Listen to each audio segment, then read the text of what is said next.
Hi viewers, welcome to my channel.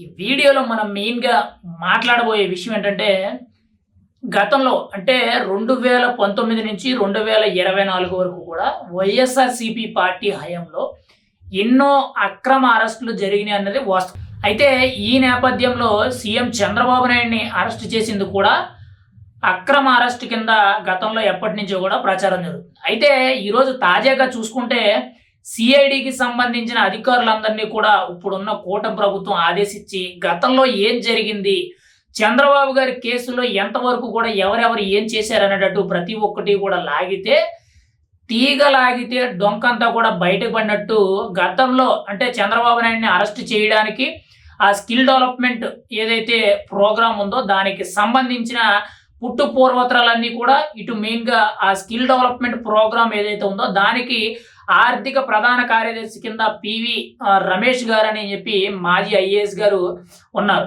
ఆయన ఇచ్చిన వాంగ్మూలం ఏంటి, ఇక్కడ సిఐడి అధికారులు నోట్ చేసుకున్న వాంగ్మూలం ఏంటి, కోర్టుకు సమర్పించిందే కానీ లేదంటే బయటకు విడుదల చేసి ఇలా చంద్రబాబు నాయుడు చేసిన అవినీతి ఏదైతే ఉందో దానికి సంబంధించిన పూర్తి వివరాలన్నీ కూడా బయటకు లాగారు. అయితే ఇక్కడ మెయిన్గా చూసుకుంటే ఈ పివి రమేష్ గారు ఎవరైతే ఉన్నారో ఈయన ఇచ్చిన వాంగ్మూలం ఒకటైతే ఇక్కడ సిఐడి అధికారులు దాన్ని మార్చి రాసి చంద్రబాబు మీద తప్పుడు కేసు బనాయించి దాదాపుగా 53 రోజుల పాటు అనేది ఆయన్ని సెంట్రల్ జైల్లో పెట్టడం జరిగింది.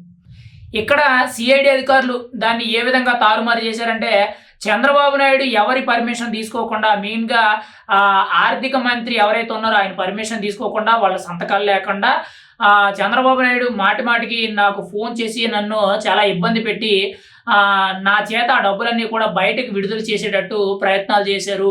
ఇదంతా కూడా చంద్రబాబు నాయుడు కావాలనే చేశాడు. ఈ 300 కోట్ల రూపాయలు పైగా స్కామ్ ఏదైతే ఉందో ఇదంతా కూడా చంద్రబాబు నాయుడే చేశాడు అనేటట్టు ఇక్కడ పివి రమేష్ ఎవరైతే ఉన్నారో ఆయన చెప్పినట్లు ఇక్కడ సిఐడి అధికారులు నమోదు చేసుకొని దాన్ని కోర్టులో చూపించడం జరిగింది. ఆ లెక్కనే ఈయనకి 53 రోజుల పాటు అనేది జైలు శిక్ష పడడం జరిగింది. అంటే చంద్రబాబు నాయుడిని అరెస్ట్ చేయాలనే నేపథ్యం ఎంత బలంగా ఉందో చూసుకోండి. అక్కడ ఇచ్చిన వాంగ్మూలం ఒకటైతే దాన్ని మార్చి రాసి చంద్రబాబు నాయుడిని దాదాపుగా 53 రోజుల పాటు జైల్లో పెట్టడానికి ఇంత కుట్ర పన్నారు. ఇటు సిఐడి ప్రభుత్వానికి సంబంధించిన సిఐడి అధికారులు కానీ లేదనంటే వైఎస్ఆర్సీపీ నేతలు కానీ జగన్మోహన్ రెడ్డి కానీ వీళ్ళందరి సమక్షంలో జరిగింది. ఈవెన్ పోనీ ఒకవేళ తప్పు చేశాడే అనుకోండి, సీఎం చంద్రబాబు నాయుడు ఒకవేళ తప్పు చేశాడే అనుకోండి, కానీ గతంలో ఆయన ఒక మాజీ ముఖ్యమంత్రి కింద కుప్పం నియోజకవర్గానికి ఎమ్మెల్యే కింద ఉన్నాడు కాబట్టి ఒక ప్రజాప్రతినిధి కాబట్టి ముందుగా ఆయన అరెస్ట్ చేయాలంటే గవర్నర్ ఆమోదం తీసుకోవాలి. కానీ గవర్నర్ ఆమోదం కానీ లేకపోతే ప్రభుత్వానికి సంబంధించిన అధికారులు కానీ ఇటు సిఐడి అధికారులు కానీ పోలీస్ అధికారులు కానీ వీళ్ళెవరితో కూడా చర్చలు సంప్రదింపులు లేవు. మెయిన్ వాళ్ళతో కూడా ఎవరితో కూడా చర్చలు సంప్రదింపులు లేవు. ఎందుకంటే ఒక సాధారణ వ్యక్తిని అరెస్ట్ చేయడం అంటే ఈజీ, కానీ ఒక పొలిటికల్ ఫేమ్లో ఉండి ఒక పార్టీకి అధ్యక్షుడు ఉండి కొన్నేళ్ల పాటు ముఖ్యమంత్రి కింద పనిచేసి ప్రజెంట్ ఆయన ప్రతిపక్షంలో ఉండి కూడా ఒక నియోజకవర్గానికి ఎమ్మెల్యే అయ్యి ఉన్న వ్యక్తిని ఒక పెద్ద స్థాయి వ్యక్తిని అరెస్ట్ చేయాలంటే ఖచ్చితంగా ఒక ప్రోటోకాల్ అనేది ఉంటుంది. ఆ ప్రోటోకాల్ అనేది ఏది కూడా పాటించకుండా ఒక రెక్కీలా అంటే ఒక ఇంట్లో దొంగతనానికి వెళ్ళేటట్టు ఒక రెక్కీలా వెళ్ళి సడన్గా చంద్రబాబు నాయుడు పట్టుకొని అక్కడి నుండి బలవంతంగా కారులో తీసుకెళ్ళి అక్కడి నుండి వేరే చోటకి తీసుకెళ్ళి అక్కడి నుండి జైలుకి తీసుకెళ్ళి అలా ఎక్కడ పడితే అక్కడ దాదాపుగా 3-4 రోజుల పాటు తాను ఎక్కడ తిరుగుతున్నాడో ఏం చేస్తున్నాడో కూడా స్పృహ తెలియకుండా వ్యవహరించారని చెప్పుకోవచ్చు. ఈవెన్ అదే సందర్భంలో కూడా చంద్రబాబు నాయుడు చచ్చిపోతారు, ఖచ్చితంగా చంపేసే అవకాశాలు ఎక్కువగా ఉన్నాయి అనేటట్టు కొన్ని వార్తలు కూడా వచ్చినాయి. ఆ సందర్భంలో ప్రతి ఒక్క టీడీపీ కార్యకర్త కూడా బెదిరిపోయి పారిపోవడం జరిగింది. కనీసం అండగా నిలబడడం మాట పక్కన పెట్టి ముందు మనం పారిపోవాలనేటట్టు ఈవెన్ ఎమ్మెల్యే స్థాయి వ్యక్తులు, ఎంపీ స్థాయి వ్యక్తులు, ఈవెన్ మంత్రులతో సహా పారిపోవడం జరిగింది. గతంలో సీనియర్ మంత్రుల కింద పనిచేసిన ప్రతి ఒక్కరు కూడా పారిపోవడం జరిగింది. కేవలం పవన్ కళ్యాణ్ వెళ్ళి నిలబడడం వల్లే ఆ తర్వాత నారా లోకేష్కి సగం బలం దొరికింది. ఆ తర్వాత ఒక్కొక్కరు జాయిగా బయటకు వచ్చి చంద్రబాబు నాయుడు కేసులో అవన్నీ కూడా కోర్టుల చుట్టూ ఇటు మెయిన్గా ఢిల్లీ చుట్టూ తిరిగేటప్పటికి ఆఖరికి 53 రోజుల తర్వాత సీఎం చంద్రబాబు నాయుడు అయితే బయటకు రావడం జరిగింది. కానీ ఏదేమైనా కానీ చంద్రబాబు నాయుడిని అక్రమంగా అరెస్ట్ చేయడానికి అయితే మాత్రం జగన్మోహన్ రెడ్డి చాలా బలంగా పట్టుకున్నాడు.